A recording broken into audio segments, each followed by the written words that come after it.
course, this weekend is a very big weekend for love. Oh boy. And so we thought that this would be a great time to bring a psychologist into our studio who can tell us about relationships and connecting, because though we use the word love, we know, and I know from so many conversations with Dr. Jerez Mitchell, licensed psychologist, that really it's all about connection. And when you make a connection with the person, that's when your relationship deepens. These are her words, not mine.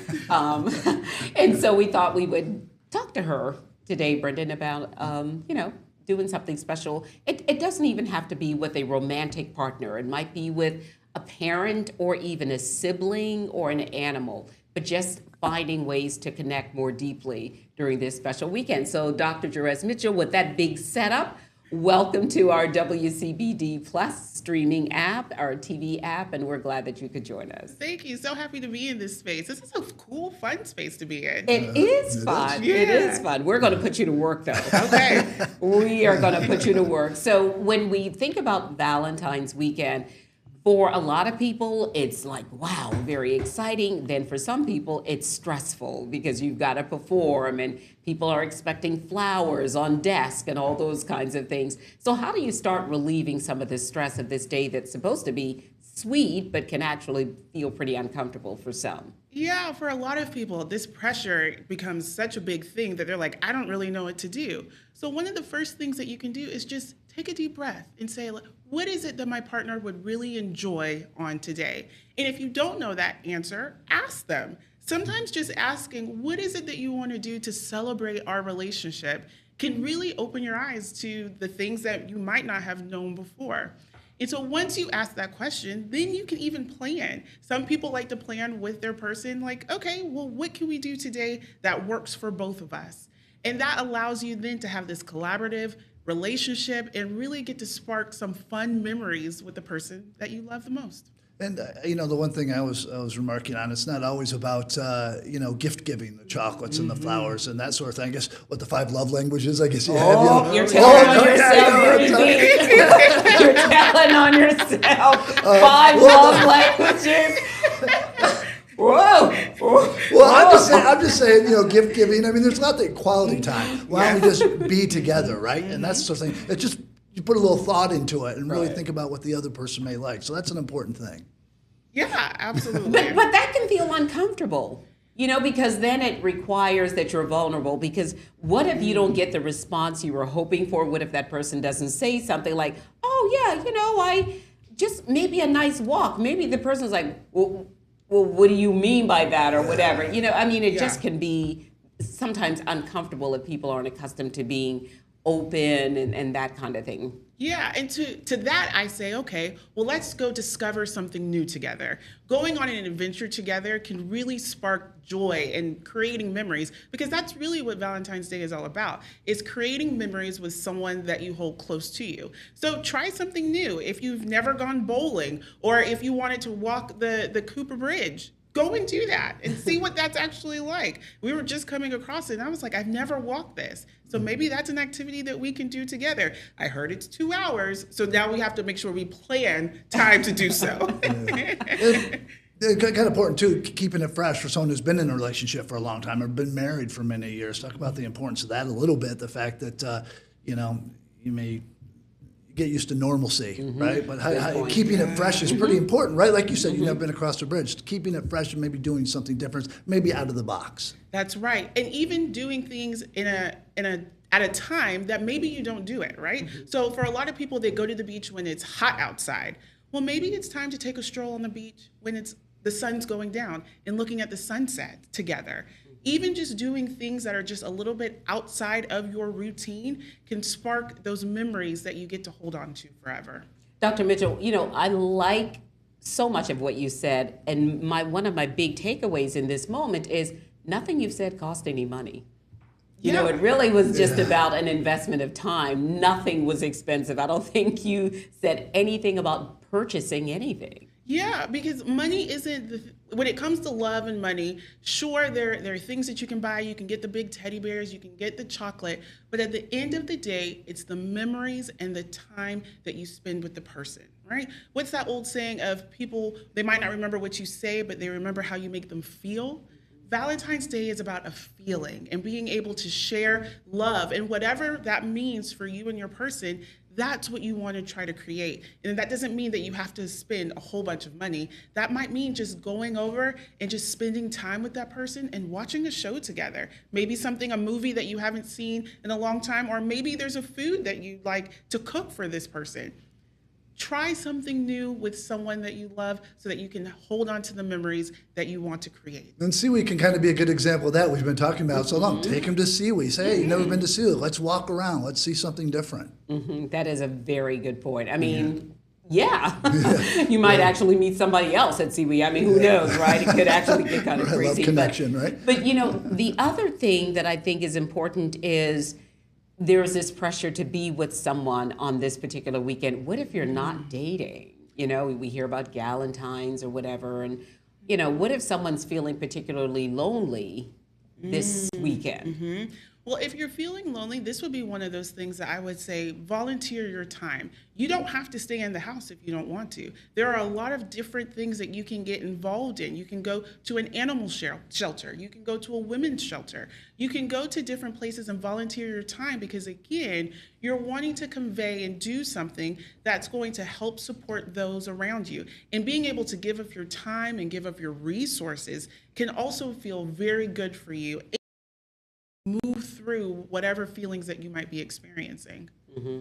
Let's talk about some everyday practices. So we know that certainly folks can do something special Valentine's weekend, but what are some everyday practices, Dr. Mitchell, you would recommend that people start considering to bolster and support their relationships?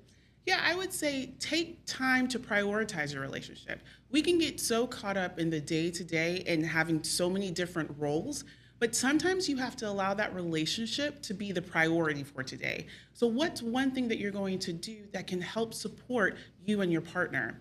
The other thing that I would say is to be intentional about having positive reinforcement. So if your partner is doing something that you really like, tell them. Just don't assume that they know. So if they pick up their socks and put it in the hamper, say, thank you so much for doing that. Because I recognize that might not always happen. So the fact that you did it today. Right.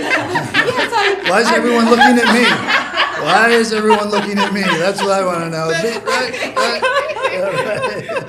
I recognize that doesn't happen very often. Right, but when it does, make sure that you make note of it so that they can continue to put those socks in the hamper and they know that, oh, they saw me do something and they liked it. So I'm going to try to continue doing that. The one thing I hear you saying again and again, communicate. Talk, let them know. That is so important. Always communicate, right? Yes, but sometimes communication can also be in a negative way, right? Because sometimes people withdraw from communicating. Because usually when you're in a relationship, you have someone who pursues and someone who withdraws, right? So you have a person who's wanting to tell all the things, and then you have a person that kind of shuts down. And when you start to find yourself in those patterns of where you are having issues communicating, that's when you have to take a minute, slow down, and you actually have to name what is it that we're actually going through. What are we experiencing in this relationship? Because we just keep going around and around and around. And so someone has to be the interrupter of your cycle so that you are able to figure out what is it that's really going on in this relationship, and do we need to get some additional support to help us break this cycle? Dr. Mitchell, you said that very often there is someone who is communicating perhaps too much, and then someone who is reluctant to communicate, and that happens very often in relationships. They don't start out that way, so what ends up happening? How do you end up on that path? Yeah, well, I mean, we're human, so we get stuck in routines. We get stuck in these normative patterns. And so when you find that you are in a pattern or you're in a rut and you're like, we keep having the same argument over and over again about different things, then that's when you know, okay, we've entered into a cycle. We've entered into our pattern. You withdraw and I pursue you, and we never can get anywhere outside of this. So that's when you first need to say, like, okay, there's an issue. But then you take it a step further and you talk about, like, what is it that you're communicating to me? Because when I go in my room and close my door, that's me trying to take care of myself. Whereas you might hear it as a message as, I don't care about your feelings.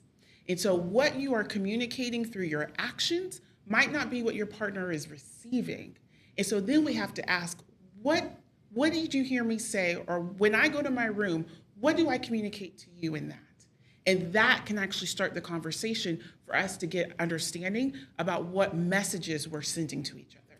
Well, speaking of messages, Dr. Mitchell, a lot of people spend all their time on the phone these days. They wake up, they're looking at their phone, they look at it all day, and before they go to bed, they look at it. Why are you looking at me? Well, I'm not looking. I'm looking at the camera. I'm looking at the camera. Yeah, I'm looking at the camera. But I mean, honestly, we spend so much time in front of screens right now. Do you have any recommendations on how it can help just to put that phone away or get off the screen, just even for just a couple minutes a day, even just to spend time with your loved one or someone else? Oh, absolutely. One of the exercises that we usually like to tell folks is to put everything away, take some time for just you and your partner, and just stare at each other. And that, we get that same response. People are like, wait, what? You just want me to look at my person? Yes. Just sit and stare at that person for 5 minutes. And 5 minutes is a long time when you're doing this exercise, but this allows your biology to get in sync. This allows you to see your person, and you probably have looked at their face 1,000,001 times, but now you're just noticing, oh, there's a mole over there. I didn't see that before. I didn't know that before. No talking, just staring. No Expression. No expression. Just can't break up right and now. Oh look. my goodness. Wow. Yes. Okay. Just That sitting and seems looking. really intense. Even It thinking is. about that. 5 that minutes seems a like long real time to do that. So I'm curious, Dr. Mitchell, is this one of the things that couples will go, and you're having a conference that's coming up in March, the 6th, 7th, and 8th, for couples. Is this kind of some of what's going to happen? Can you tell us more about You'll that? be getting this and more. It is a communication skills workshop where we are bringing couples together to really work through these routines that they've put themselves in and really don't know, how do we get out of this? And doing this exercise is one of them, because it allows you to become vulnerable with the person that you chose to be with. And so we work with you, provide you with some skills, provide you with some psychoeducational information that you can actually walk away with and do in the car when you leave the workshop. Because we want to make sure that you have the skills that you need to be able to move your relationship and progress it forward in a healthy and adaptive way. I just love that exercise already. And Brendan and I are joking about it. But Try it. It's so, Yeah. you get such a connection when you get to sit with your person with no distractions and just 5 minutes, just look at them, to take the time to actually see your person. It makes a difference. And Brendan brought up such a good point about the phone, because it's not even just your partner, perhaps romantic partner. It's your relationship with your child. It's your relationship maybe with your parents and your siblings, just to have the phone away. So I've started that practice. I make sure in the evenings, as early as possible, I don't use a finite time, but I challenge myself, no more phone after I've had dinner. Yeah. So It's that's too easy it. to hide It's behind just- it, right? Yeah. I mean, you get lost and you lose hours. And you've spent so much time, and I'm like, I've already spent enough time with you for today, and you really do feel better, because I think your brain also needs time to relax. And there's other things. I'm sorry, I'm not answering the question. I know she is, but it reduces. I think when you're more in sync with your significant other, I think that can reduce stress and other things that you can have as part of that relationship, right? Yeah. Absolutely. Yeah. Dr. Mitchell? Oh, yeah, absolutely. When you are able to sit with someone, and we talk about vibes all the time, right? You hear the young kids saying like, oh, those are good vibes or bad vibes, but no, there are actual vibrations that you can get from someone. So like if you walk into a room and you know that there's a lot of emotions in that space, you can feel it. Your body picks up on that.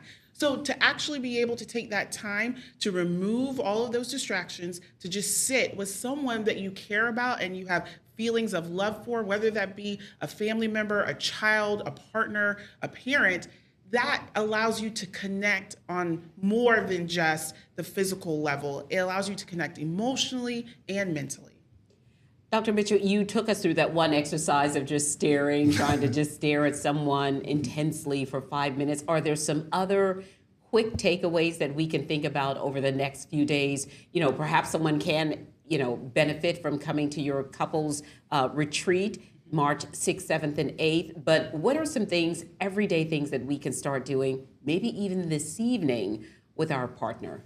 So one of the things that you can do with your partner is, like I said earlier, is to ask them, what is it you actually like? Because one of the things that we will assume is that you know all the things that your partner is really enjoying in the moment. But as humans, we change and develop. So you might have a specific Chipotle order today that might not be the Chipotle order that you want tomorrow. So instead of making assumptions, ask your partner, hey, do you still like this from Chipotle?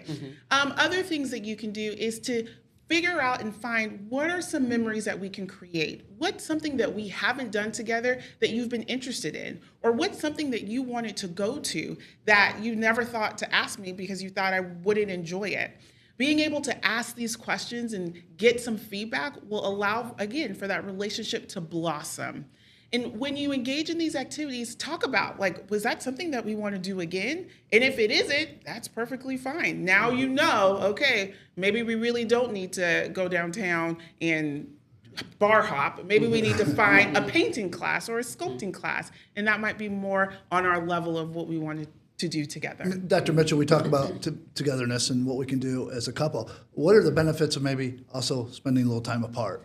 Oh, really good question, because autonomy is really important. Yeah, because you don't have to spend every waking moment with your person. You need some time just to be you, because as we develop and grow within a relationship, you also develop and grow as a person. So this is where it comes to a point where you say to your partner, like, hey, I need some me time. I need to be able to go and do an activity on my own that doesn't include you.